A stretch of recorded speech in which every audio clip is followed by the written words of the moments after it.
Good morning. സ്വാഗതം class with JPയിലേക്ക്. നമ്മൾ കഴിഞ്ഞ ദിവസങ്ങളിൽ നടന്ന കുറച്ച് കറണ്ട് അഫേഴ്സാണ് ഡിസ്കസ് ചെയ്യാൻ പോകുന്നത്. ഇത് അത്യാവശ്യം PSC എക്സാംസിൻ്റെയും അതുപോലെ നാഷണൽ ലെവലിൽ നടക്കുന്ന ചില എക്സാംസിനൊക്കെ അത്യാവശ്യം യൂസ് ചെയ്യാവുന്നതാണ്. കുറച്ച് കാര്യങ്ങളേ ഉള്ളൂ, ജസ്റ്റ് നമുക്കതിലേക്കൊന്ന് നോക്കാം. Okay, so welcome all of you to class with JP. Thank you. So നമുക്ക് ആദ്യത്തെ റീസെൻ്റായിട്ട് നടന്ന ഒരു സംഭവത്തെപ്പറ്റി ജസ്റ്റ് ഒന്ന് നമുക്കൊന്ന് നോക്കാം. അത് ആദ്യത്തെ ടോപ്പിക്കാണ്. അതിതാണ് ഫസ്റ്റ് ടോപ്പിക്. റീസെൻ്റായിട്ടൊരു സുപ്രീം കോടതി ജഡ്ജ്മെൻറ്റ് വന്നിരുന്നു. നിങ്ങൾ ശ്രദ്ധിച്ചിട്ടുണ്ടോ എന്നറിയില്ല. കഴിഞ്ഞ ആഴ്ച പത്രത്തിലെല്ലാം ഉണ്ടായിരുന്നു, പ്രധാനപ്പെട്ട ഒരു വാർത്തയായിരുന്നത്. അതെന്താണ് സുപ്രീം കോടതി ജഡ്ജ്മെൻറ്റ്, റീസെൻറ്റ് സുപ്രീം കോടതി ജഡ്ജ്മെൻറ്റ്? അതിതായിരുന്നു: it declared Marathas reservation unconstitutional. It declared മറാത്താസിൻ്റെ റിസർവേഷൻ അൺകോൺസ്റ്റിറ്റ്യൂഷണൽ, ഭരണഘടനാ വിരുദ്ധമാണ് എന്ന് പറഞ്ഞു. ഇതായിരുന്നു അത്. അപ്പോൾ മറാഠാസിന് പ്രത്യേകം ഒരു റിസർവേഷൻ വേണമെന്ന് പറഞ്ഞിട്ട് മഹാരാഷ്ട്ര ഗവൺമെൻറ് ഇറക്കിയ ഒരു ഉത്തരവ് അത് സുപ്രീം കോടതിയിൽ ചോദ്യം ചെയ്യുകയും സുപ്രീം കോടതി ജസ്റ്റിസ് അശോക് ഭൂഷൻ്റെ നേതൃത്വത്തിലുള്ള ബെഞ്ച് അത് അൺകോൺസ്റ്റിറ്റ്യൂഷണൽ എന്ന് പറഞ്ഞു. അത് പറയാനുള്ള കാരണം ഇതാണ്. സുപ്രീം കോടതി അതിനെപ്പറ്റി പറഞ്ഞത്, നമ്മൾ കോൺസ്റ്റിറ്റ്യൂഷനുമായിട്ട് ബന്ധപ്പെട്ടിട്ട് കുറച്ച് ക്ലാസ്സുകൾ നമ്മൾ ആദ്യം തന്നെ എടുത്തിട്ടുണ്ട്. അപ്പം കറണ്ട് അഫേഴ്സ് ഇവിടെ ഡിസ്കസ് ചെയ്യുമ്പോൾ നിങ്ങളെല്ലാവരും ശ്രദ്ധിക്കേണ്ട ഒരു കാര്യം, നമ്മൾ നേരത്തെ എടുത്ത ക്ലാസ്സുകൾ അത് കോൺസ്റ്റിറ്റ്യൂഷനുമായിട്ട് ബന്ധപ്പെട്ടാണെങ്കിൽ കോൺസ്റ്റിറ്റ്യൂഷൻ, അതുപോലെ സയൻസ് ആൻഡ് ടെക്നോളജിയായിട്ട് റിലേറ്റ് ചെയ്ത ചില കാര്യങ്ങൾ പറയുമ്പോൾ നമ്മൾ നേരത്തെ അത് ഡിസ്കസ് ചെയ്തിട്ടുള്ള ചില ടോപ്പിക്കുകളുണ്ട്, അത് മനസ്സിലേക്ക് വരണം. അതുപോലെ തന്നെ നിങ്ങൾക്ക് ജിയോഗ്രഫി എന്ന് റിലേറ്റ് ചെയ്തിട്ടുള്ള ചില ടോപ്പിക്കുകൾ നമ്മളിവിടെ പറയുമ്പം നേരത്തെ തന്നെ നമ്മൾ ജിയോഗ്രഫിയിൽ പഠിച്ച ചില കോൺസെപ്റ്റുകളുണ്ട്, അതൊക്കെ ഒന്ന് നിങ്ങൾ ഓർത്തിരിക്കേണ്ടതായിട്ടുണ്ട്. ഓക്കെ, സോ ഞാൻ പെട്ടെന്ന് ഇത് കവർ ചെയ്യാം. അപ്പം സുപ്രീം കോടതി പറഞ്ഞത് ഈ മറാഠാസിന്, അപ്പം നമ്മളിപ്പോൾ പറയുകയാണ് കേരളക്കാർക്ക് വേണ്ടിയിട്ടൊരു പ്രത്യേക എന്ത് വേണം, റിസർവേഷൻ വേണമെന്ന് പറയുമ്പം അത് അങ്ങനെ വരുന്നതിന് തുല്യമാണ് മറാഠാസിന് റിസർവേഷൻ വേണമെന്ന് പറയാം. അപ്പോൾ അത് കോൺസ്റ്റിറ്റ്യൂഷനാണ്, ഭരണഘടനാ വിരുദ്ധമാണ് എന്ന് സുപ്രീം കോടതി പറയാനുള്ള കാരണമാണ് നമ്മളിവിടെ ഡിസ്കസ് ചെയ്യുന്നത്. സുപ്രീം കോടതി അത് പറയാനുള്ള കാരണം, ഒന്ന്, സുപ്രീം കോടതി പറഞ്ഞു 102nd കോൺസ്റ്റിറ്റ്യൂഷണൽ അമെൻമെൻറ്റ് ആക്ട് 2018 പാസ്സാക്കിയിട്ടുണ്ട് ഇന്ത്യൻ ഗവൺമെൻറ്. അത് പാസ്സാക്കിയത് കൊണ്ടാണ് ഈ മറാഠാസിന് പ്രത്യേകം ഒരു കൊടുക്കാൻ പറ്റാത്തത്, റിസർവേഷൻ കൊടുക്കാൻ പറ്റാത്തതെന്ന് സുപ്രീം കോടതി പറയുന്നു. അപ്പോൾ നമ്മൾ നോക്കുക, 102ാം കോൺസ്റ്റിറ്റ്യൂഷണൽ അമെൻമെൻറ്റ് ആക്ട് 2018 പാസ്സാക്കിയത് എന്താണ്? 102ാം കോൺസ്റ്റിറ്റ്യൂഷണൽ അമെൻമെൻറ്റ് ആക്ട് എന്താണ്? അത് പറയുന്നത് state do not has any power. ശ്രദ്ധിച്ചോണം, സ്റ്റേറ്റിന് പവർ ഒന്നുമില്ല. State do not have any power to identify socially and educationally backward classes. അതായത് സോഷ്യലി ആൻഡ് എഡ്യൂക്കേഷണലി ബാക്ക്വേർഡ്, അതായത് സാമൂഹികപരമായും വിദ്യാഭ്യാസപരമായും പിന്നോക്കം നിൽക്കുന്ന വ്യക്തികളെ, അവരെ നമുക്ക് ചുരുക്കത്തിൽ SC/BC എന്ന് വിളിക്കാം. ഈ SC/BC എന്ന് പറയുന്ന ഗ്രൂപ്പ് ആളുകളെ ഐഡൻറ്റിഫൈ ചെയ്യാൻ, നിശ്ചയിക്കാൻ ആർക്ക് അധികാരമില്ല? സ്റ്റേറ്റിന് അധികാരമില്ല, സംസ്ഥാനങ്ങൾക്ക് അധികാരമില്ല എന്നാണ് 102ാം കോൺസ്റ്റിറ്റ്യൂഷണൽ അമെൻമെൻറ്റ് ഭരണഘടനാ ഭേദഗതി പറയുന്നത്. ഈ ഒരു ഭേദഗതി നിലവിലുള്ളത് കൊണ്ട് ഒരു സ്റ്റേറ്റിന് സെപ്പറേറ്റായിട്ട് മാത്രമായിട്ട് ആ സംസ്ഥാനത്തെ ആളുകൾക്ക് റിസർവേഷൻ എന്നൊരു പോളിസി ഒരിക്കലും നടപ്പിലാക്കാൻ പറ്റത്തില്ല. ഒന്നാമത്തെ കാര്യം അതാണ്. ഇനി എന്താണ് രണ്ടാമത്തെ കാര്യം എന്ന് പറയുന്നത്?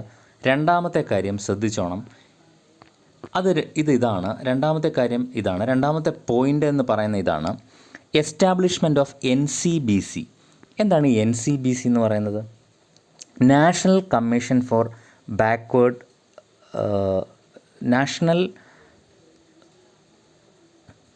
നാഷണൽ ബാക്ക്വേർഡ് ക്ലാസ് കമ്മീഷൻ, അതാണ് NCBC. എന്താണ് ഈ NCBC എന്ന് പറയുന്നത്? ഇത് ഭരണഘടനയിൽ ശരിക്കും പറഞ്ഞാൽ 338B എന്ന് പറയുന്ന ആർട്ടിക്കിളാണ് ഈ നാഷണൽ ബാക്ക്വേർഡ് കമ്മീഷൻ എന്ന് പറയുന്നൊരു national commission for backward classes എന്ന് പറയുന്ന ഈ NCBC ഫോം ചെയ്തിരിക്കുന്നത്. ഇതിന് 5 മെമ്പേഴ്സാണുള്ളത്. ഇതൊരു പ്രധാനപ്പെട്ട ഒരു സ്ഥാപനമാണ്. ഇവരുടെ ഫങ്ഷൻ എന്ന് പറയുന്നത് NCBCയുടെ ഫങ്ഷൻ എന്ന് പറയുന്നത് NCBC ആണ് ശരിക്കും പറഞ്ഞാൽ എന്ത് ചെയ്യുന്നത്, അതായത് ഒരു സംസ്ഥാനത്തെ socially and educationally backward classes ആളുകളെ നിശ്ചയിക്കുന്നതിൻ്റെ പൂർണ്ണ ചുമതല ആർക്കാണ്?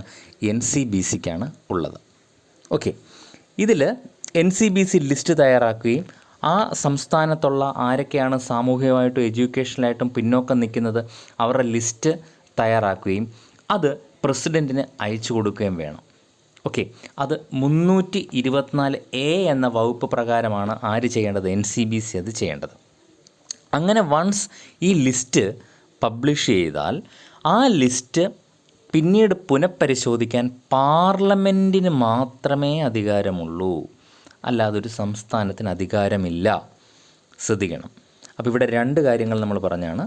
ഒന്ന്, ഭരണഘടനയുടെ 102 കോൺസ്റ്റിറ്റ്യൂഷണൽ അമെൻമെൻറ്റ് ആക്ടിനെ പറഞ്ഞു. 2, 338B പ്രകാരം നമ്മൾ already national commission for backward classes NCBC already establish ചെയ്തിട്ടുണ്ട്. അതിന് ചില ഫങ്ഷനുകളൊക്കെ ഉണ്ട്. അതിന് ഭരണഘടനാ പദവിയുള്ള ഒരു പോസ്റ്റാണ് NCBC എന്ന് പറയുന്നത്. അവരാണ് നിശ്ചയിക്കുന്നത്, അല്ലാതെ സംസ്ഥാനങ്ങളല്ല നിശ്ചയിക്കുന്നത്. ഇനിയും അതുപോലെ തന്നെ ആർട്ടിക്കിൾ 324A എന്ന് പറയുന്ന ഒരു ആക്ട് ഉണ്ട്. ഈ അനുസരിച്ചിട്ട് ഇന്ത്യൻ പ്രസിഡൻ്റാണ് ഒരു SCBC ലിസ്റ്റ് തയ്യാറാക്കുന്നത് വിത്ത് കോൺസ്റ്റിറ്റ്യൂഷൻ ഓഫ് ഗവർണർ, അല്ലേ? അപ്പോൾ ഈ ലിസ്റ്റ് ഒരിക്കൽ പബ്ലിഷ് ചെയ്ത് കഴിഞ്ഞാൽ പാർലമെൻറ്റിന് മാത്രമേ അതിനകത്ത് ഇൻക്ലൂഷനോ അല്ലെങ്കിൽ എക്സ്ക്ലൂഷനോ നടത്താൻ സാധിക്കത്തുള്ളൂ. അപ്പോൾ ഇങ്ങനെയൊക്കെയുള്ള കാര്യങ്ങൾ നിലനിൽക്കെ സ്റ്റേറ്റ് ഗവൺമെൻറ്റിന് എന്ത് അധികാരമില്ല? ഈ ലിസ്റ്റ് പുനഃപരിശോധിക്കാനുള്ള അധികാരമില്ല. ഇതായിരുന്നു ആദ്യത്തെ വന്നത് നമ്മുടെ സുപ്രീം കോടതി ജഡ്ജ്മെൻറ്റ്. ഇപ്പം റീസെൻ്റായിട്ട് വന്ന സുപ്രീം കോടതി ജഡ്ജ്മെൻറ്റ്. ഓക്കെ, ഇതാണ് നമ്മൾ ഫസ്റ്റ് ഡിസ്കസ് ചെയ്ത ടോപ്പിക്. ഇനി രണ്ടാമത് നമ്മൾ ഡിസ്കസ് ചെയ്യുന്ന ടോപ്പിക് എന്ന് പറയുന്നത് റീസെൻ്റായിട്ട് വന്ന ഒരു ഡ്രഗിനെ പറ്റിയാണ്. ഈ ഡ്രഗിൻ്റെ പേര് ശ്രദ്ധിച്ചോണം. ഇത് കൊറോണ വൈറസ് C19 ബന്ധപ്പെട്ട ഒരു ഡ്രഗാണ്. ഇതിൻ്റെ പേര് 2-deoxy-D-ഗ്ലൂക്കോസ് എന്നാണ് ഈ ഡ്രഗിൻ്റെ പേര്. ഓക്കെ, നിങ്ങൾ കേട്ടിട്ടുണ്ടാവും. അപ്പോൾ കൊറോണയെ പറ്റി ഒത്തിരി നെഗറ്റീവായിട്ടുള്ള വാർത്തകൾ വന്നുകൊണ്ടിരിക്കുന്ന ഒരു ടൈമാണല്ലേ. അപ്പം നമുക്ക് ആശ്വാസത്തിന് വകയുണ്ട്. വളരെ പോസിറ്റീവായിട്ടുള്ള ചില വാർത്തകളും സർക്കാർ ഭാഗത്തുനിന്ന് വരുന്നുണ്ട്. അതിൽ റീസെൻ്റായിട്ട് കഴിഞ്ഞ ദിവസം വന്നൊരു വാർത്തയായിരുന്നു 2-deoxy-D-ഗ്ലൂക്കോസ് എന്ന് പറയുന്ന ഒരു എമർജൻസി ആയിട്ട് പുറപ്പെടുവിച്ചൊരു ഡ്രഗിനെ പറ്റിയുള്ള വാർത്ത. ഈ ഡ്രഗ് എന്താണ് ശരിക്കും? ഈ ഡ്രഗ് അപ്രൂവ് ചെയ്തത് ആരാണ്? ഇങ്ങനെ വരുന്ന ഏത് ഡ്രഗും ഇന്ത്യയിൽ അപ്രൂവ് ചെയ്യുന്ന ആരാണ്?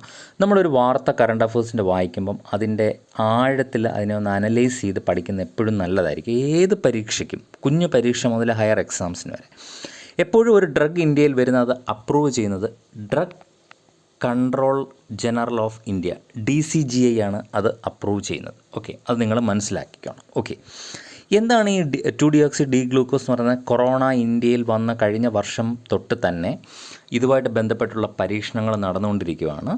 3 ലെവലിലുള്ള ക്ലിനിക്കൽ ട്രയൽ കഴിഞ്ഞു.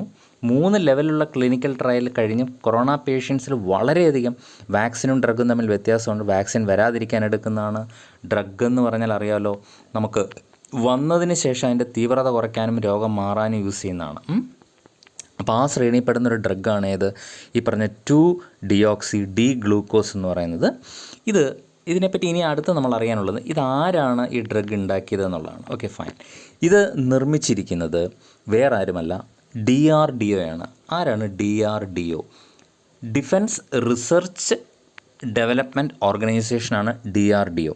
ഇന്ത്യയുടെ പ്രതിരോധ ഗവേഷണ മേഖലയിലെ വളരെ പ്രധാനപ്പെട്ട ഒരു ഓർഗനൈസേഷനാണ് DRDO. ഇത് ഫോം ചെയ്തിരിക്കുന്നത് 1958 ഫോം ചെയ്തിരിക്കുന്നത്. Strength origin in knowledge, strength origins in knowledge, ഇതാണ് അവരുടെ മോട്ടോ. സ്ട്രെങ്ത് ഒറിജിൻസ് ഇൻ നോളജ്, അതായത് അറിവിലാണ് എന്തിരിക്കുന്നത്, ശക്തി ഇരിക്കുന്നതെന്നാണ് അതിൻ്റെ അർത്ഥം. അത് സാൻസ്ക്രിത് ഇതാണ് സ്ട്രെങ്ത് ഒറിജിൻസ് ഇൻ നോളജ്. ബലസ്യമൂലം വിജ്ഞാനം എന്നാണത് സാൻസ്കൃതിൽ എഴുതുന്നത്. ബലസ്യമൂലം വിജ്ഞാനം. അപ്പോൾ എപ്പോഴും ഒരാളുടെ സ്ട്രെങ്ത് എന്ന് പറഞ്ഞാൽ എന്തിലാണ്? അയാളുടെ നോളജിലാണ് ഇരിക്കുന്നത് എന്നുള്ളൊരു ആപ്തവാക്യം സാൻസ്കൃതിൽ നിന്ന് എടുത്തിരിക്കുകയാണ് DRDO. ഇനിയും DRDO നേരിട്ടല്ല ഇത് ഇറക്കിയിരിക്കുന്നത്. DRDOയുടെ ഒരു ഇന്നർ ഏജൻസി ഉണ്ട്. അതിൻ്റെ പേര് പഠിച്ചോണം. ഇൻമാസ് എന്നാണ്, INMAS, INMAS, institute of nuclear medicine and allied sciences. മറന്നുപോലെ ഇതിൻ്റെ പേര് എന്താണ്? Institute of nuclear medicine and allied sciences. അത് DRDOയുടെ ഒരു പ്രത്യേക തരത്തിലുള്ള ഒരു ഇൻസ്റ്റിറ്റ്യൂഷനാണ് ലൈഫ് സയൻസ് മെഡിസിൻസുമായിട്ട് ബന്ധപ്പെട്ടിട്ട്. ആൻഡ് അവരും ഇന്ത്യയിലെ ഏറ്റവും പ്രശസ്തമായ ഡോക്ടർ റെഡ്ഡീസ് ലബോറട്ടറി, ഹൈദരാബാദിലുള്ള ഡോക്ടർ റെഡ്ഡീസ് ലാബും കൂടെ ചേർന്നിട്ടാണ് എന്ത് നിർമ്മിച്ചിരിക്കുന്നത്? ഈ ഡ്രഗ് നിർമ്മിച്ചിരിക്കുന്നത്. ഇതിൻ്റെ ക്ലിനിക്കൽ ട്രയൽ കഴിഞ്ഞപ്പോൾ ഇത് വെരി ഫാസ്റ്റർ റിക്കവറിയാണ്. തന്നെയല്ല, ഇതിന് വേറൊരു പ്രത്യേകതയുണ്ട്. ഇത് ഗ്ലൂക്കോസ് പോലെയാണ് ഇരിക്കുന്നത് കൊണ്ട് ഇത് വളരെ പെട്ടെന്ന് തന്നെ നമുക്ക് എന്ത് ചെയ്യാൻ പറ്റും? പ്രൊഡ്യൂസ് ചെയ്യാനും ട്രാൻസ്പോർട്ട് ചെയ്യാനും എളുപ്പമാണ്. ലിക്വിഡ് ഡ്രഗ് അല്ലാത്തത് കൊണ്ട് ഇത് ജസ്റ്റ് ഓറൽ ഡ്രഗാണ്, വെള്ളത്തിൽ കലക്കി കുടിച്ചാൽ മതി. വളരെ പെട്ടെന്ന് തന്നെ വളരെ തീവ്രമായ രോഗങ്ങളുള്ളവർക്ക്, COVID-19 ഓക്സിജൻ്റെ കുറവ് വന്ന ആളുകൾക്ക് പോലും ഇത് വളരെയധികം യൂസ്ഫുള്ളാണ്. പിന്നെ ഇതിൻ്റെ ഏറ്റവും വലിയ പ്രത്യേകത എന്ന് പറയുന്നത്, ഇത് കോവിഡ് ബാധിച്ച സെല്ലുകളെ മാത്രമേ ഇത് എന്ത് ചെയ്യത്തുള്ളൂ? എഫക്റ്റ് ചെയ്യത്തുള്ളൂ. അതായത് ന്യൂട്രൽ സെല്ലുകളെ ഇതൊരിക്കലും എന്ത് ചെയ്യത്തില്ല? എഫക്റ്റ് ചെയ്യത്തില്ല. എന്ന് പറഞ്ഞാൽ ബാധിതമായ സെല്ലുകളെ മാത്രമേ ഇത് എഫക്റ്റ് ചെയ്യുള്ളൂ എന്നുള്ളതാണ് ഇതിൻ്റെ ഏറ്റവും വലിയ പ്രത്യേകത. സോ ഇത് എത്രയും പെട്ടെന്ന് തന്നെ നമുക്ക് നമ്മുടെ ഇടയിലേക്ക് വരട്ടെ എന്ന് നമുക്ക് പ്രാർത്ഥിക്കാം. ഈ ഡ്രഗ് എങ്ങനെയാണ് ആക്ട് ചെയ്യുന്നത് എന്നുള്ളത് വളരെ പ്രത്യേകതയാണ്. ഈ ഡ്രഗ്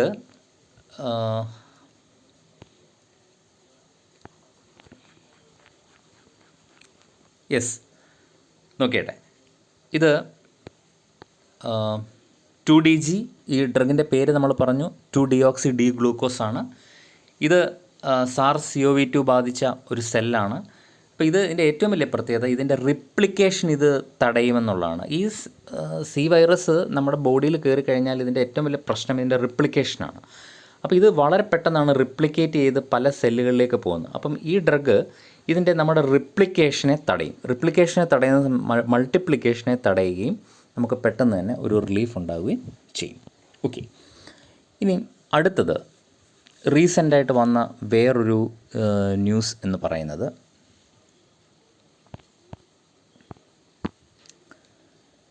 ഈസ് റിലേറ്റഡ് ടു മൂന്നാമത്തെയാണ് എന്ന് തോന്നുന്നു നമ്മൾ പഠിക്കുന്നത്. ഇപ്പം മൂന്നാമത്തെ പോയിൻ്റാണ് പഠിക്കുന്നത്. അത് ഓപ്പറേഷൻ സമുദ്രസേതു 2 ആണ്. ഇത് പരീക്ഷയ്ക്ക് ചോദിക്കാൻ വളരെയധികം സാധ്യതയുള്ളൊരു ക്വസ്റ്റ്യനാണ്. എന്താണ് ഓപ്പറേഷൻ സമുദ്രസേതു 2? എന്താണ് ഓപ്പറേഷൻ സമുദ്രസേതു 2? നമുക്ക് നോക്കാം. നമ്മൾ കഴിഞ്ഞ വർഷം ഓപ്പറേഷൻ സമുദ്രസേതു എന്നൊരു സംഭവം പഠിച്ചിരുന്നു. ഓപ്പറേഷൻ സമുദ്രസേതു അത് വന്ദേ ഭാരത മിഷൻ്റെ ഭാഗമായിട്ട് ഇന്ത്യക്കാരെ കൊണ്ടുവന്ന, അല്ലേ, ശ്രീലങ്കയിൽ നിന്നും മാൽദീവ്സിൽ നിന്നൊക്കെ ഇന്ത്യക്കാരെ ഷിപ്പിൽ നിന്ന് കൊണ്ടുവന്ന ഇന്ത്യ ഗവൺമെൻറ് ഒരു പരിപാടിയായിരുന്നു എന്ത്? സമുദ്രസേതു 1 എന്ന് പറയുന്നത്. It's A part of Vande Bharat mission. കഴിഞ്ഞ വർഷം നടന്നു. എന്നാൽ ഇപ്രാവശ്യം നടക്കുന്ന ഓപ്പറേഷൻ സമുദ്രസേതു 2 എന്ന് പറയുന്നത് national mission four meeting oxygen requirement ആണ്. ഓക്കെ, ഓക്സിജൻ റിക്വയർമെൻറ്റിന് വേണ്ടിയിട്ട് ഓക്സിജൻ അവൈലബിലിറ്റി നമ്മൾ മറ്റ് രാജ്യങ്ങളിൽ നിന്ന് ഉറപ്പിക്കാൻ വേണ്ടിയിട്ട് നമ്മുടെ ഇന്ത്യൻ നേവി നടത്തുന്ന ഓപ്പറേഷൻ്റെ പേരാണ് എന്ത്? സമുദ്രസേതു 2. അതിൽ ചില ഷിപ്പുകൾ, സപ്പോസ് നിങ്ങൾ എക്സാമിന് ചോദിക്കാൻ സാധ്യതയുള്ളതാണ്. അതിനകത്ത് 2 ഷിപ്പുകളുടെ പേര് ഞാൻ പറയാം. INS കൊൽക്കട്ടയും INS തൽവാറും. INS Kolkata and INS Talwar. ഇത് പോയിരിക്കുന്നത് ബഹ്റിനിലേക്കാണ്. മനാമ, ബഹ്റിനിൽ. അവിടെ നിന്ന് ഏകദേശം 40 TMT ഓക്സിജൻ കൊണ്ടുവന്നിട്ടുണ്ട്, ലിക്വിഡ് ഓക്സിജൻ കൊണ്ടുവന്നിട്ടുണ്ട്. പിന്നെ നമ്മുടെ വേറൊരു ഷിപ്പുണ്ട് INS ജലശ്വ. ഇത് പോയിരിക്കുന്നത് ബാങ്കോക്കിലേക്കാണ്. ബാങ്കോക്ക് നമുക്കറിയാം, ബാങ്കോക്കിലേക്കാണ് പോയിരിക്കുന്നത് INS ജലശ്വ. പിന്നെ INS ഐരാവത്. INS ഐരാവത് എന്ന് പറഞ്ഞൊരു ഷിപ്പുണ്ട് നമുക്ക്. ഈ INS ഐരാവത് പോയിരിക്കുന്നത് സിംഗപ്പൂരിലേക്കാണ്. ഓക്കെ, സിംഗപ്പൂരിലേക്കാണ്. അപ്പോൾ ഇത് ഓപ്പറേഷൻ സമുദ്രസേതു 2 എന്ന് പറയുന്ന ഒരു മിഷൻ ആണ്. അത് എക്സാമിന് റീസെൻ്റായിട്ട് ചോദിക്കാം. Okay, fine. ഇനി അടുത്ത ടോപ്പിക്ക്, റീസെൻ്റായിട്ട് ഒരു പുതിയ ഒരു സ്നേക്കിനെ കണ്ടുപിടിച്ചിട്ടുണ്ട്. അത് തമിഴ്നാട്ടുകാരനായ ഒരു ഹെർപ്പറ്റോളജിസ്റ്റ്. എന്താണ് ഹെർപ്പറ്റോളജിസ്റ്റ് എന്ന് പറഞ്ഞാൽ? നമുക്കറിയാം ഹെർപ്പറ്റോളജിസ്റ്റ് എന്ന് പറഞ്ഞാൽ സ്നേക്കുമായിട്ടൊക്കെ ബന്ധപ്പെട്ടിട്ടുള്ള പഠിക്കുന്ന ആളുകളാണ് ഹെർപ്പറ്റോളജിസ്റ്റ് എന്ന് പറയുന്നത്. അദ്ദേഹത്തിൻ്റെ പേര് ദീപക് വീരപ്പൻ എന്നാണ്. Deepak Veerappan. Okay, is a very famous herpetologist in India. അപ്പോൾ ഒരു പുതിയ സ്നേക്കിനെ കണ്ടുപിടിച്ച് and that snake was named after him. Okay, Xylophis ദീപക്കി എന്നാണ് ആ പുതിയ സ്നേക്കിൻ്റെ പേര്. സൈലോഫിസ് ദീപക്കി. ഇത് വളരെ പ്രധാനപ്പെട്ടതാണ്. ഇത് പരീക്ഷയ്ക്ക് ചോദിക്കാൻ വളരെ സാധ്യതയുണ്ട്. ഇത് ആദ്യമായിട്ട് കണ്ടെത്തിയത് ഇത് കന്യാകുമാരിയിലെ ഒരു തെങ്ങും തോപ്പിലാണ് ആദ്യമായിട്ട് കണ്ടെത്തുന്നത്. ഇത് ഒരു വുഡ് സ്നേക്കാണ്. അപ്പം അങ്ങനെ നമ്മുടെ സുവോളജിയിൽ സൈലോഫിനെ എന്ന് പറയുന്ന ഒരു സബ് ഫാമിലിയെ തന്നെ പുള്ളി കണ്ടുപിടിച്ചു. അപ്പോൾ അദ്ദേഹത്തിൻ്റെ ആ ഒരു സ്മരണയ്ക്ക് മുന്നിൽ എന്താണ് ഈ സയൻറ്റിസ്റ്റിൻ്റെ പേരാണ് ഈ പാമ്പിനെ ഇട്ടിരിക്കുന്നത്. ഇതൊരു വുഡ് സ്നേക്കാണ്. വുഡ് സ്നേക്ക് എന്ന് പറഞ്ഞാൽ നമുക്കറിയാം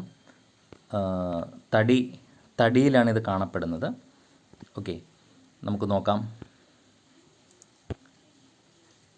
ഇതാണ് ആശാൻ. ഓക്കെ, ഇതാണ് മിസ്റ്റർ ദീപക് വീരപ്പൻ്റെ പേരിൽ അറിയപ്പെടുന്ന സൈലോഫിസ് ദീപക്കി എന്ന് പറയുന്ന പുതിയ ഒരു പാമ്പ് ഇനം. Okay, fine.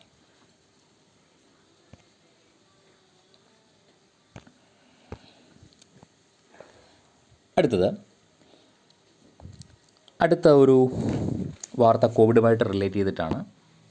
അടുത്തൊരു ക്വസ്റ്റ്യൻ അതിതാണ് മ്യൂക്കോർമൈക്കോസിസ്. റീസെൻ്റായിട്ട് വാർത്തകളിലുണ്ടായിരുന്നു. ഇതൊരു കോവിഡ് പേഷ്യൻറ്റിന് വരുന്ന ഒരു അസുഖമാണ് mucormycosis, or it was otherwise known as black fungal infection. പഠിച്ചു വെക്കുക, വളരെ പ്രധാനപ്പെട്ടതാണ്. ഇതൊരു ബ്ലാക്ക് ഫംഗൽ ഇൻഫെക്ഷൻ എന്നറിയപ്പെടുന്ന ഒരു രോഗമാണ് മ്യൂക്കോർമൈക്കോസിസ്. ഇത് സാധാരണഗതിയിൽ ഉണ്ടാകുന്നത് പ്രൊലോങ്ഡ് ആയിട്ട് ഓക്സിജൻ സിലിണ്ടർ യൂസ് ചെയ്യുക, കൂടുതൽ സമയം ഓക്സിജൻ സിലിണ്ടർ യൂസ് ചെയ്യുക, കൂടുതൽ സമയം ICUവിൽ വെൻറ്റിലേറ്റർ കിടക്കുക, അതുപോലെ അൺകൺട്രോൾഡ് ഡയബറ്റിക് ഹൈപ്പർ ഗ്ലൈസീമിക് ആയിട്ടുള്ള ആളുകൾക്ക് ഇവർക്കൊക്കെയാണ് ഈ രോഗം ഉണ്ടാകുന്നത്. അപ്പം നിങ്ങൾ നോക്കുക, ഓക്സിജൻ സിലിണ്ടർ ധാരാളം ടൈം യൂസ് ചെയ്യുന്ന സമയത്ത് അതിൻ്റെ തണുപ്പ് കാരണം ഈ ഫംഗൽ ഉണ്ടാവുകയാണ്, ഈ ബാധ ഉണ്ടാവുകയാണ്. അല്ലെങ്കിൽ ഈ വെൻറ്റിലേറ്ററിലും ICUവിലൊക്കെ കിടക്കുന്ന സമയത്ത് ആ കോളിനുണ്ടല്ലോ, ആ തണുപ്പിൻ്റെ ആ പ്രതലത്തിൽ നിന്നുമാണ് ഈ അസുഖം ഉണ്ടാകും. ഇത് വളരെ സീരിയസ് ഫേറ്റൽ ഡിസീസാണ്. ഇത് വന്നാൽ വളരെ പെട്ടെന്ന് ഐഡൻറ്റിഫൈ ചെയ്തിട്ട് ഇന്നലത്തെയൊക്കെ റേഡിയോ ന്യൂസിൽ ഇതിനെപ്പറ്റി വാർത്തയുണ്ടായിരുന്നു. ഇത് വളരെ ശ്രദ്ധിക്കേണ്ട ഒരു ഡിസീസാണ്. ഇത് വന്നാൽ വളരെ പെട്ടെന്ന് ഐഡൻറ്റിഫൈ ചെയ്ത് ഇത് നമ്മളതിനെ ട്രീറ്റ്മെൻറ്റ് എടുത്തില്ലെന്നുണ്ടെങ്കിൽ it could go to fatal. So severe headache, കാഴ്ച നഷ്ടപ്പെടുക, മുഖത്ത് നീര് വെക്കുക, മെമ്മറി ലോസ്, ഡെലൂറിയം, ഇതൊക്കെയാണ് ഇതിൻ്റെ സിംറ്റംസ് എന്ന് പറയുന്നത്. സോ ഇതിനായിട്ട് ഒരു പുതിയ ഡ്രഗ് നമ്മൾ കണ്ടുപിടിച്ചിട്ടുണ്ട്. അതായിരുന്നു വാർത്തയിൽ വന്നത്. സോ ഇത് നിങ്ങൾ ഓർത്തിരിക്കുക, black fungal infection or mucormycosis. ഇതിന് ഒരു ആൻറ്റി ഫംഗൽ ഇഞ്ചക്ഷൻ നമ്മൾ കണ്ടുപിടിച്ചു. അതാണ് പുതിയ വാർത്ത. അത് നല്ല ആശാവഹമായ ഒരു വാർത്തയാണ്. അപ്പോൾ നമ്മൾ നെഗറ്റീവ് വാർത്തകളല്ലാതെ പോസിറ്റീവ് ന്യൂസസ് എപ്പോഴും ശ്രദ്ധിക്കുക. ആംഫോടെറിയം എന്നാണ് അതിൻ്റെ പേര്, ആംഫോടെറിയം. സോ ഇത് ചോദിക്കാൻ സാധ്യതയുണ്ട്. ആംഫോടെറിയം എന്ന് പറയുന്ന ഡ്രഗ്സാണ് കണ്ടുപിടിച്ചത് മ്യൂക്കോർമൈക്കോസിസിന്. അത് ആൻറ്റി ഫംഗൽ ക്ലാസ്സിനകത്ത് പെടുന്ന ഒരു ഡ്രഗാണ്. അത് ശരിക്കും ഉണ്ടാക്കുന്നത് സ്ട്രെപ്റ്റോമൈസസ് നോഡോസിസ് എന്ന് പറയുന്ന ഒരു ഇതിൽ നിന്നാണ് ഉണ്ടാക്കുന്നത്. ഈ സ്ട്രെപ്റ്റോമൈസസ് എന്ന് പറയുന്നത് സാധാരണഗതിയിൽ ആൻറ്റി ഫംഗൽ ഡ്രഗ്സിന് ഉപയോഗിക്കുന്ന ഒരു ചെടിയാണ്. അതിൽ നിന്നാണ് ഇത് എന്ത് ചെയ്തിരിക്കുന്നത്, വേർതിരിച്ച് എടുത്തിരിക്കുന്നത്. ഓക്കെ, അതാണ് മ്യൂക്കോർമൈക്കോസിസിനെ പറ്റിയുള്ള വാർത്ത. ഇനി അടുത്തത് ഒരു ഇൻ്റർനാഷണൽ ന്യൂസാണ്.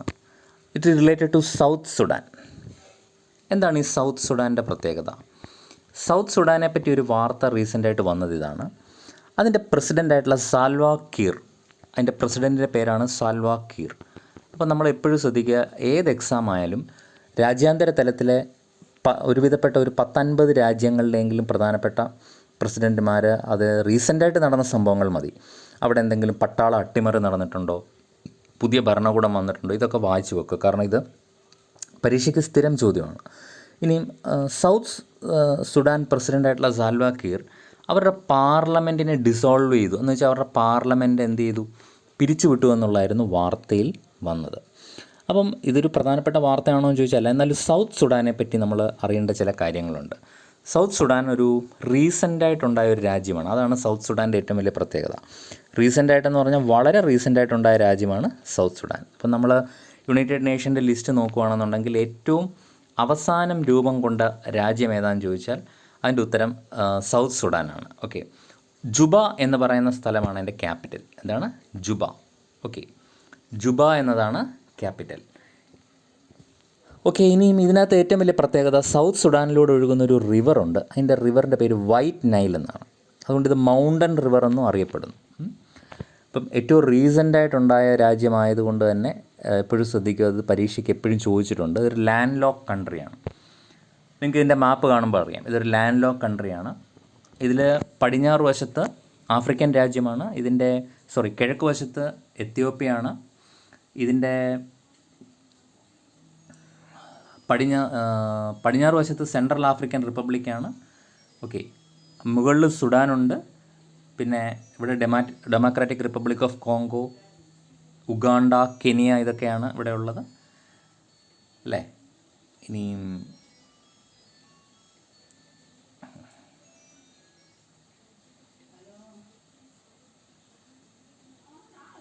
യെസ്, അപ്പോൾ ഇതാണ് ഇതിൻ്റെ മാപ്പ്, ഈ രാജ്യത്തിൻ്റെ മാപ്പ്. ഇതൊരു ലാൻഡ് ലോക്ക് കൺട്രിയാണ്. ഇതൊരു ഈസ്റ്റ് സെൻട്രൽ ആഫ്രിക്കയിലായിട്ട് വരുന്ന രാജ്യമാണ് സൗത്ത് സുഡാൻ. ഇതാണ് അതിൻ്റെ ക്യാപിറ്റൽ ജുബ. ഇതായിട്ട് ഞാൻ നോക്കിക്കൊണ്ടിരുന്നത് ജുബ. ഓക്കെ, ഇതിലൂടെ ഒഴുകുന്ന നദി വൈറ്റ് റിവറാണ്. Okay, fine. അപ്പോൾ ഇത്രയും കാര്യങ്ങൾ ഇതിലൊന്ന് നിങ്ങളൊന്ന് ജസ്റ്റ് ഒന്ന് നോക്കുക. ഓക്കെ, ഇനി അടുത്തത്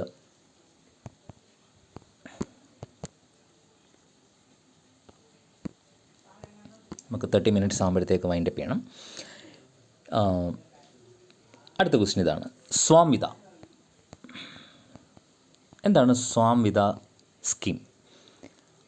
പഞ്ചായത്ത് രാജ്, നാഷണൽ പഞ്ചായത്ത് രാജ് ഡേയിൽ, അതായത് ദേശീയ പഞ്ചായത്ത് രാജ് ഡേയിൽ നാഷണൽ ഈ സ്കീംസ്, ഗവൺമെൻറ് ഓഫ് ഇന്ത്യയുടെ സ്കീംസ് കറണ്ട് അഫേഴ്സിൽ വരുന്ന കറക്റ്റായിട്ട് പഠിക്കണം.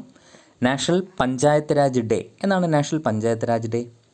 24 ഏപ്രിലാണ് നാഷണൽ പഞ്ചായത്ത് രാജ് ഡേയിൽ.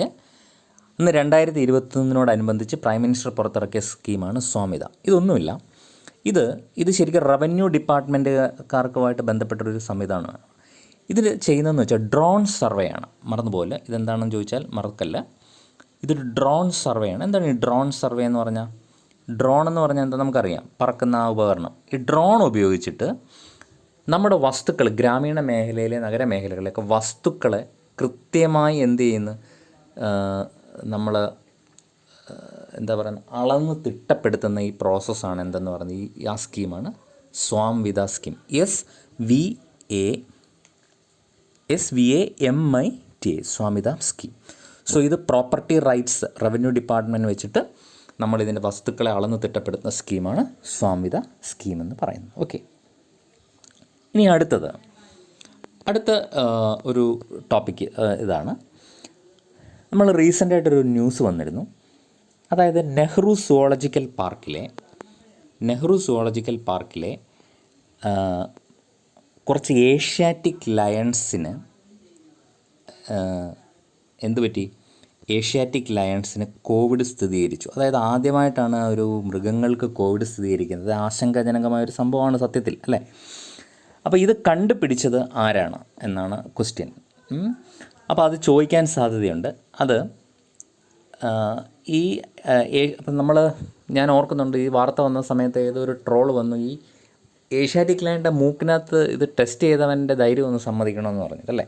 അപ്പോൾ അവർ എങ്ങനെയാണ് ഇത് പരിശോധിച്ചതെന്ന് അറിയത്തില്ല. എനിവേ, ഏഷ്യാറ്റിക് ലയൺസിന് ഇത് കണ്ടുപിടിച്ചിട്ടുണ്ട്. ഇത് ലെക്കോൺസ് എന്ന് പറയുന്ന ഇത് പഠിച്ചോണം. ലെക്കോൺസ് എന്ന് പറഞ്ഞൊരു ലാബാണ്. ലെക്കോൺസ് എന്ന് പറഞ്ഞാൽ lab for conservation for endangered species. Lab for conservation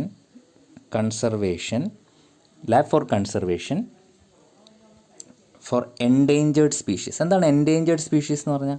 വംശനാശം നേരിടുന്ന ജീവികളുടെ ലാബ്, അവരുമായിട്ട് ബന്ധപ്പെട്ട് അവരുടെ സ്റ്റഡി നടത്തുന്ന ലാബാണ്. ഓക്കെ, ഇത് ആരുടെ ഭാഗമാണെന്ന് ക്വസ്റ്റ്യൻ വരാം.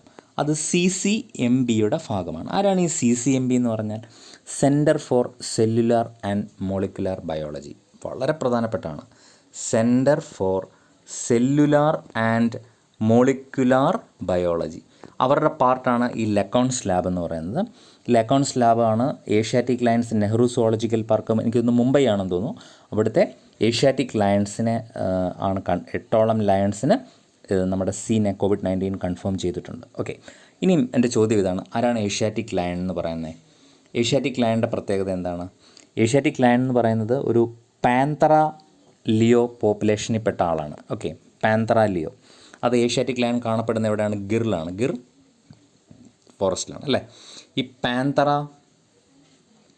ഈ പാന്തറ ലിയോ എന്ന് പറയുന്ന പോപ്പുലേഷനിൽ ശരിക്കും പറഞ്ഞാൽ 5 തരത്തിലുള്ള ക്യാറ്റുകളാണ് ഈ പാന്തറ ലിയോയ്ക്കകത്തുള്ളത്. ക്യാറ്റ് എന്ന് പറഞ്ഞാൽ അറിയാമല്ലോ, പൂച്ച എന്നുള്ള അർത്ഥമല്ല ഇവിടെ ഉപയോഗിക്കുന്നത്. അവരുടെ വംശം, പൂച്ചയുടെ വംശം പാന്തറൈൻ ക്യാറ്റ്സ് എന്നാണ് അറിയപ്പെടുന്നത്. 5 ടൈപ്പ് പാന്തറൈൻ ക്യാറ്റ്സ് ആണുള്ളത്. അത് ഏതൊക്കെയാണ് ഈ 5 ടൈപ്പ് പാന്തറൈൻ ക്യാറ്റ്സ് എന്ന് പറഞ്ഞാൽ? ഒന്ന് നമ്മുടെ ഏഷ്യാറ്റിക് ലയണാണ്. അത് വളരെ ഇമ്പോർട്ടൻ്റ് ആണ്, ഇത് ജോഗ്രഫിയിൽ ഉപയോഗിക്കാം. ഏഷ്യാറ്റിക് ലയനാണ്. 2 വന്നിട്ട് ബംഗാൾ ടൈഗറാണ്. പാന്തറൈൻ ക്യാറ്റിലെ രണ്ടാമൻ ബംഗാൾ ടൈഗറാണ്. 3 ഇന്ത്യൻ ലിയോപ്പേർഡാണ്. ഇന്ത്യൻ ലെപ്പേർഡ് എന്നാൽ ലിയോപ്പേർഡ് എന്ന് പറയില്ല, ലെപ്പേർഡ് എന്ന് വേണേൽ പറഞ്ഞാൽ മതി. അടുത്ത സ്നോ ലെപ്പേർഡാണ് 4-മത്തേത്. അടുത്ത ക്ലൗഡഡ് ലെപ്പേർഡാണ്. ആരാണ്? Clouded leopard. അപ്പോൾ ആരൊക്കെയാണ് പാന്തറിയ ക്യാറ്റിൽ ഉൾപ്പെടുന്ന? ആരൊക്കെയാണ്? യെസ്, 1 ബംഗാൾ ടൈഗർ, 2 ഏഷ്യാറ്റിക് ലയണുണ്ട്, 3 ഇന്ത്യൻ ലെപ്പേർഡുണ്ട്, സ്നോ ലെപ്പേർഡുണ്ട്, ക്ലൗഡഡ് ലെപ്പേർഡുണ്ട്. ഓക്കെ, അപ്പം ഇത്രയും പേരാണ് ഈ പാന്തറൈൻ ടൈഗറിൽ ഉൾപ്പെടുന്നത്. ജസ്റ്റ് നമുക്ക് നോക്കാം.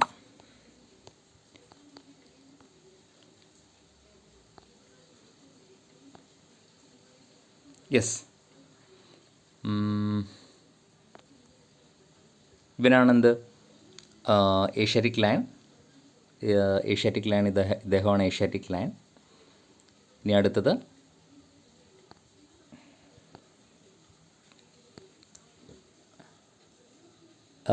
ഇതാണ്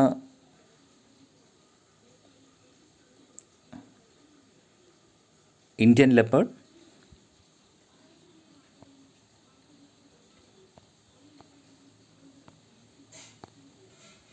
എല്ലാവരുടെയും പിക്ക് ഉണ്ടോ എന്ന് തോന്നുന്നില്ല. ഇതാണ് റോയൽ ടൈഗർ, ബംഗാൾ ടൈഗർ.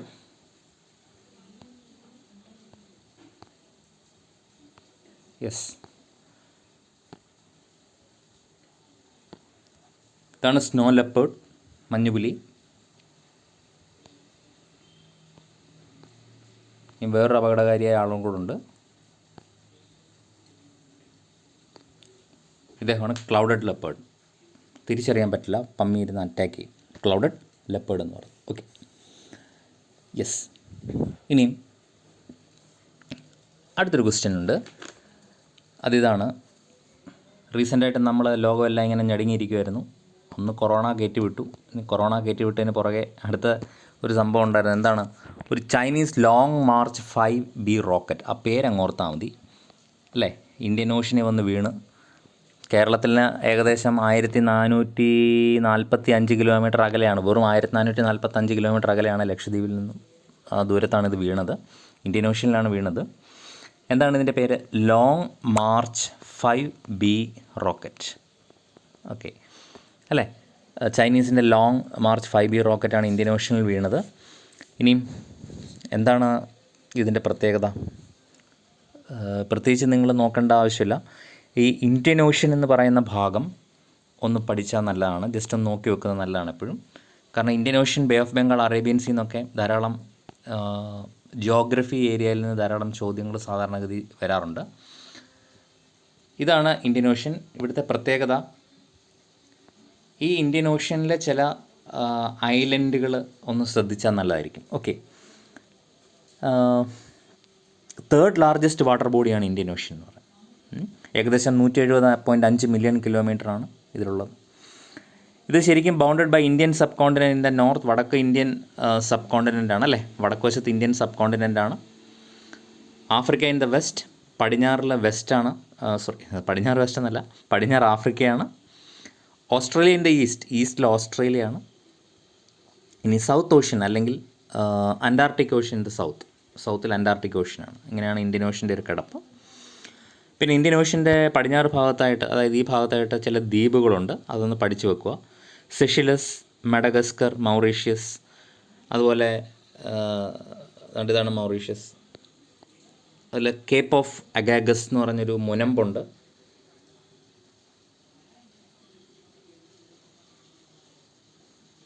പിന്നെ Diego Garcia, British ocean, Indian ocean territory എന്ന് പറഞ്ഞിട്ടൊരു ദ്വീപ് സമൂഹമുണ്ട്. ഡീഗോ ഗാർഷ്യ അത് UK ഏറ്റവും വലിയൊരു ആയുധ സംഭരണ ഏരിയയാണ് ഈ ഭാഗം, ഡീഗോ ഗാർഷ്യ എന്ന് പറയുന്നത്. ഇതൊക്കെയാണ് ഇന്ത്യൻ ഓഷ്യൻ്റെ പ്രധാനപ്പെട്ട ഭാഗങ്ങൾ. ഓക്കെ, 30 മിനിറ്റായി.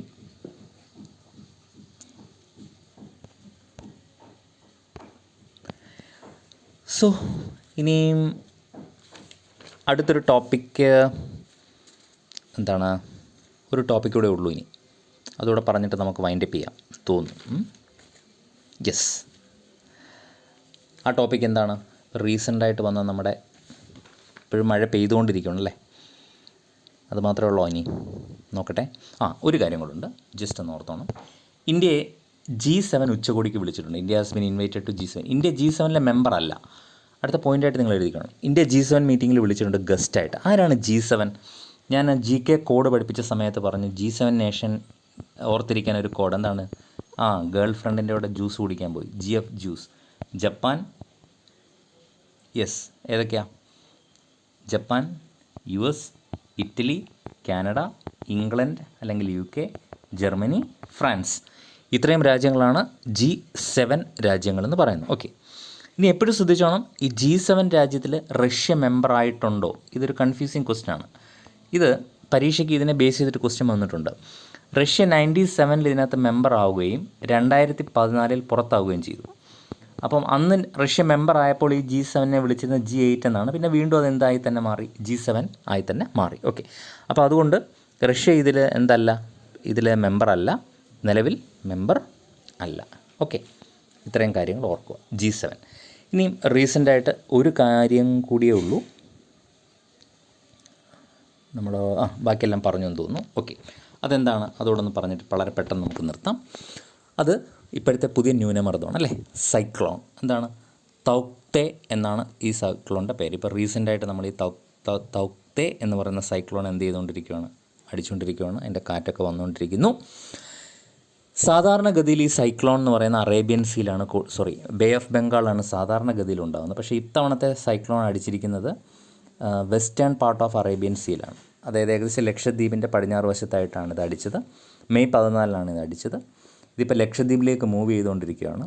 ഇത് ഏറ്റവും കൂടുതൽ റീസെൻ്റായിട്ട് ബാധിക്കാൻ പോകുന്നത് കേരള വെസ്റ്റേൺ കോസ്റ്റിനെയാണ്, അതായത് ഈ തീരത്തെയാണ്. കേരള, കർണാടക, തമിഴ്നാട്, പിന്നീട് ഇത് മഹാരാഷ്ട്ര, കച്ച് ഭാഗത്ത് പോകുന്നത്. കൊങ്കൺ കോസ്റ്റിനെയാണ് മൊത്തത്തിൽ ഇത് ബാധിക്കുന്നത്.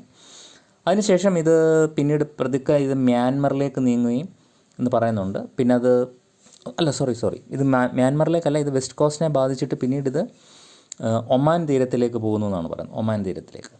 ഇനി ഇതിന് മ്യാൻമറുമായിട്ട് എന്താ ബന്ധം? ഇതിന് തൗക്തെ എന്ന് പറയുന്ന ഈ പേര് ഇട്ടിരിക്കുന്നത് ആരാണ്? തൗക്തെ എന്ന നെയിം ഇട്ടിരിക്കുന്ന മ്യാൻമറാണ്. ഓക്കെ, മ്യാൻമർ ഭാഷയിൽ ഇതിനെ തൗക്തെ എന്ന് വിളിക്കുന്നതിൻ്റെ പേര് ഒരു ഗീക്കോയാണ്. ഗീക്കോ നിങ്ങൾക്കറിയാം, ഗീക്കോ ലിസാർഡ്, ഒരു പല്ലി അല്ലേ. അതൊരു വല്ലാത്തൊരു പല്ലിയാണ്, ഒരു ഡിസ്റ്റിങ്റ്റീവ് വോക്കലൈസേഷൻസ് ഉള്ളൊരു പല്ലിയാണ്. അപ്പോൾ അങ്ങനത്തെ ഒരു പല്ലിയുടെ പേരാണ് ഇതിന് ഇട്ടിരിക്കുന്നത്. അതിനൊരു തീവ്രത അത്രത്തോളം ഉണ്ടാവും.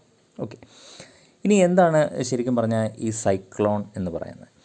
ജസ്റ്റ് നമ്മൾ ഈ സൈക്ലോണിൻ്റെ 1-2 കാര്യങ്ങൾ മാത്രം ഞാൻ പറയുമ്പോൾ കഴിഞ്ഞ ക്ലാസ്സിൽ നമ്മൾ ജോഗ്രഫിയിലെടുത്ത torrid zone, tropical zone, temperate zone, അതുപോലെ അതിന് മുമ്പ് ജോഗ്രഫിയിലെടുത്തൊരു സാധനമാണ് കോറിയോലിസിസ് ഫോഴ്സ് എന്ന് പറയുന്നത്. നിങ്ങൾക്ക് ഓർമ്മയുണ്ടാവും, നമ്മുടെ എർത്തിൻ്റെ റൊട്ടേഷൻ റവല്യൂഷൻ ഞാൻ പഠിപ്പിച്ച സമയത്ത് കോറിയോലിസിസ്, ഇതൊക്കെ ഒന്ന് ജസ്റ്റ് ഒന്ന് മൈൻഡിലേക്ക് വന്നാൽ ഈ കാര്യങ്ങൾ കുറച്ചുകൂടി എളുപ്പമായിരിക്കും. വളരെ പെട്ടെന്ന് പറയാം.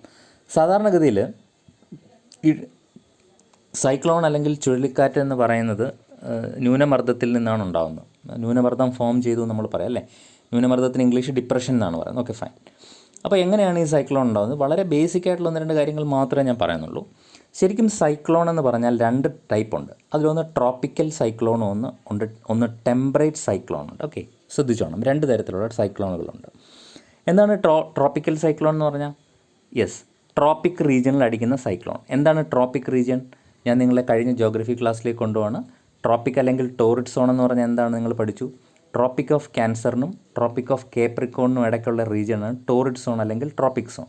ഇതിൻ്റെ ഏറ്റവും വലിയ പ്രത്യേകത എന്താണ്?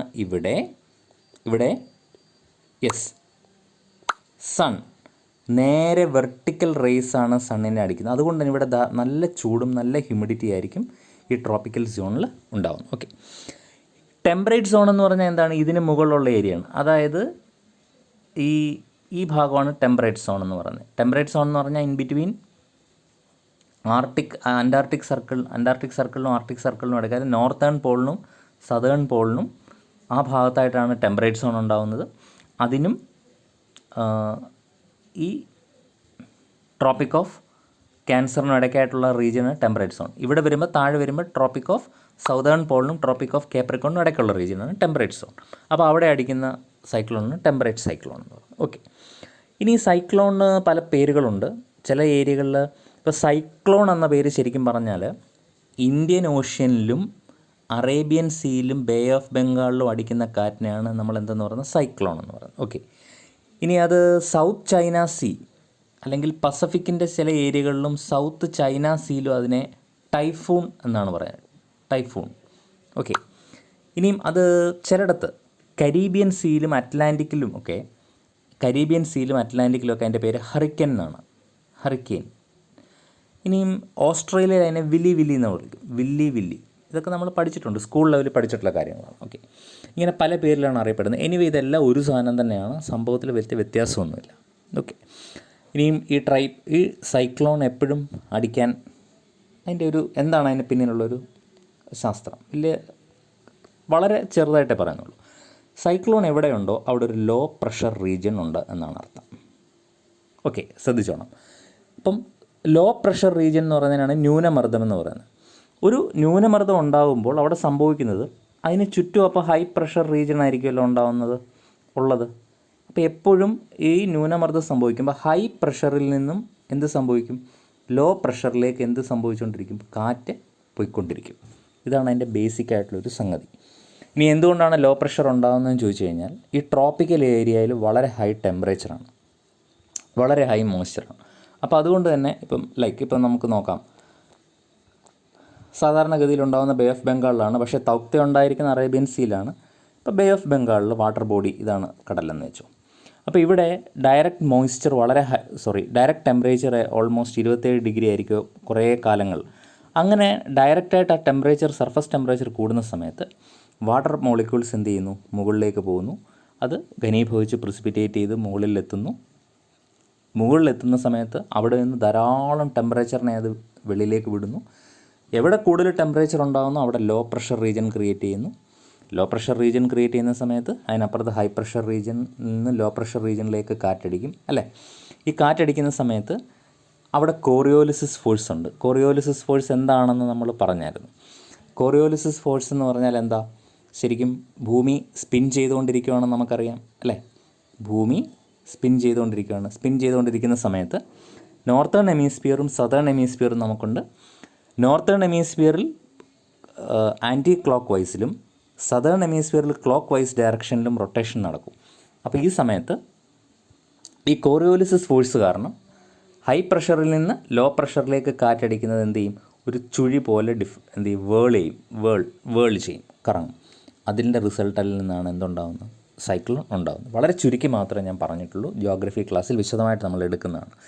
ഇത് ട്രോപ്പിക്കൽ സൈക്ലോണിനെ പറ്റിയാണ് പറഞ്ഞെങ്കിൽ ടെമ്പറേറ്റ് സൈക്ലോണിൻ്റെ പ്രത്യേകത അവിടെ ഈ ട്രോപ്പിക്കൽ സൈക്ലോണിൽ സമുദ്രം ഞാൻ പറഞ്ഞു ചൂട് കൂടി അല്ലേ, സമുദ്രത്തിൽ നിന്നും ഇത് പോയി വെള്ളം കൂടുതൽ പോയി നീരാവിയായി അവിടുന്ന് ടെമ്പറേച്ചർ ചെയ്ത് ആ ഹൈ ടെമ്പറേച്ചർ കാരണം ലോ പ്രഷർ ഉണ്ടാകുമെന്ന് പറഞ്ഞു. എന്നാൽ ടെമ്പറേറ്റ് സൈക്ലോൺ എന്ന് പറഞ്ഞാൽ അങ്ങനെയല്ല ഉണ്ടാകുന്നത്. ഇവിടെ ടെമ്പറേറ്റ് സൈക്ലോൺ ഉണ്ടാകുന്നതിൻ്റെ ഏറ്റവും പ്രധാന കാരണം എയർ ഫ്രണ്ട് ആണ്. എയർ ഫ്രണ്ട് എന്ന് പറഞ്ഞാൽ നോക്കൂ, ഈ ടെമ്പറേറ്റ് റീജിയൻ എന്ന് പറഞ്ഞാൽ എവിടെയാണ്? ഈ മുകൾ വശമാണ് അല്ലേ.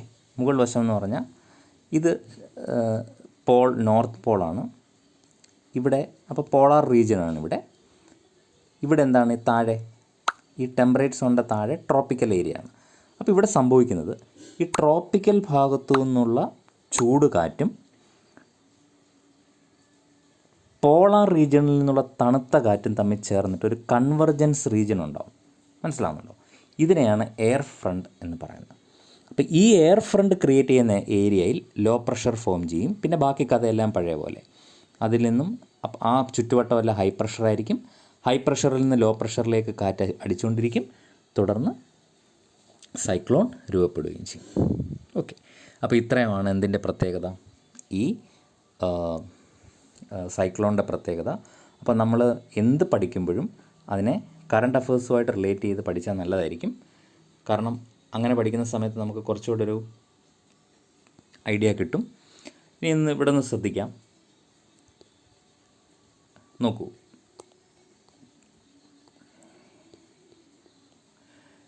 ഇത് അറേബ്യൻ സീ ഭാഗമാണ്, ഇത് ബേ ഓഫ് ബംഗാൾ ഭാഗമാണ് അല്ലേ. അപ്പോൾ ഏറ്റവും കൂടുതൽ ഞാൻ പറഞ്ഞു ബേ ഓഫ് ബംഗാളിലാണ് എന്തുണ്ടാവുന്നത്, സൈക്ലോൺസ് ഉണ്ടാവുന്നത്. അതിന് റീസൺ ഉണ്ട്. ഇനി ഈ അറേബ്യൻ സീയിൽ കൂടുതലും ലൈക്ക് സൈക്ലോൺസ് ഉണ്ടാകുന്ന സമയത്ത് ഈ സൈക്ലോൺസ് അധികം ബാധിക്കാറില്ല. കാരണം ഇപ്പോൾ ഇവിടെ ഈ ഭാഗത്തായിട്ട് ഇപ്പോൾ വെസ്റ്റേൺ ഗട്ട്സ് ഉണ്ട്. അപ്പോൾ അറേബ്യൻ സീയിൽ ഉണ്ടാകുന്ന സൈക്ലോൺസ് അടിച്ചാൽ ഈ കാറ്റ് എന്ത് ചെയ്യുന്നു, ഈ വെസ്റ്റേൺ ഗട്ട്സിൽ തട്ടിൽ ഒരുവിധപ്പെട്ട് നമുക്ക് മഴയായിട്ട് ഇനി ലഭിക്കും വെസ്റ്റേൺ കോസ്റ്റ്.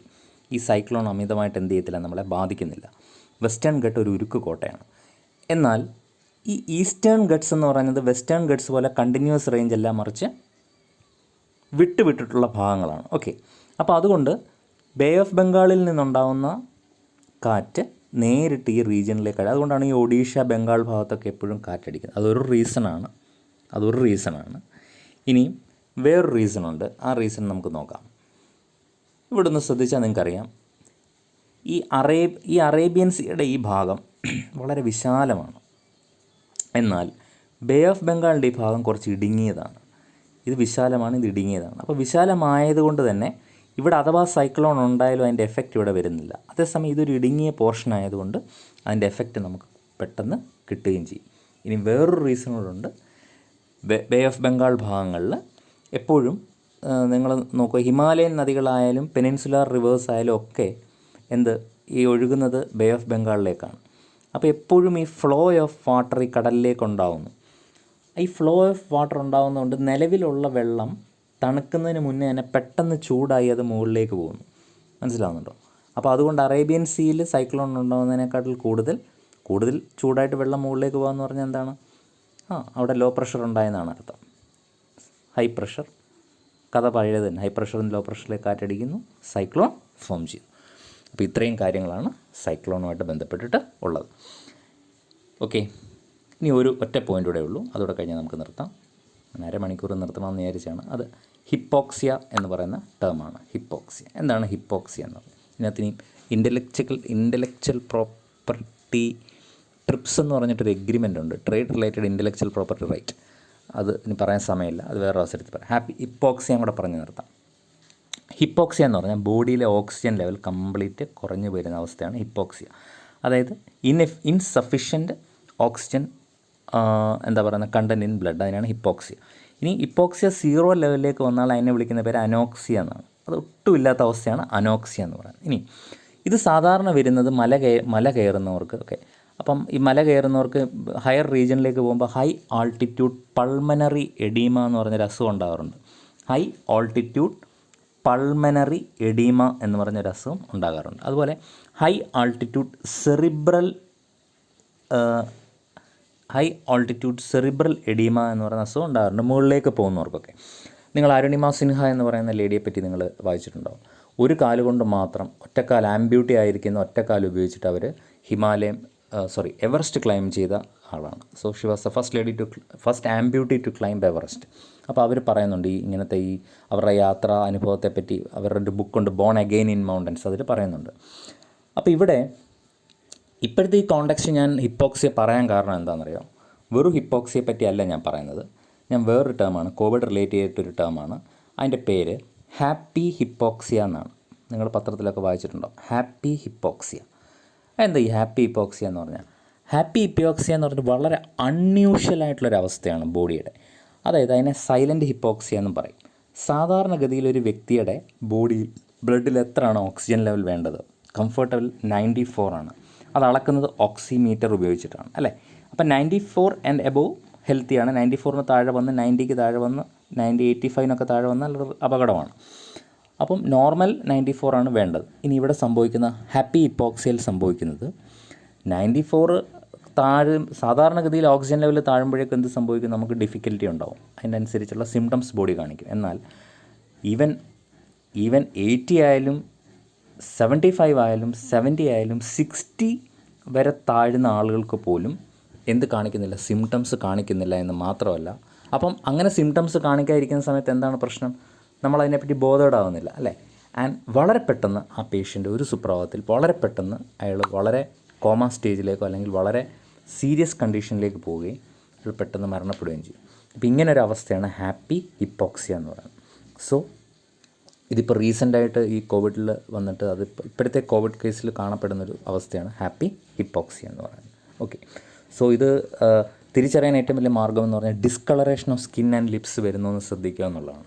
അപ്പോൾ ഓക്സിജൻ്റെ അഭാവം വരുമെന്ന സമയത്ത് നമ്മുടെ സ്കിൻസിനും ലിപ്സിനും ഒക്കെ ഡിസ്കളറേഷൻ വരുമെന്നാണ് പറയുന്നത്. ഓക്കെ, സോ ഇത്രയുമാണ് ഈ കഴിഞ്ഞ ഒരു വീക്കിലെ 10 ഡേയ്സിൽ വളരെ പ്രധാനപ്പെട്ടത് മാത്രമേ പറഞ്ഞിട്ടുള്ളൂ. ഒത്തിരി എക്സ്പ്ലെയിൻ ചെയ്യേണ്ടി വന്നിട്ടുണ്ട്.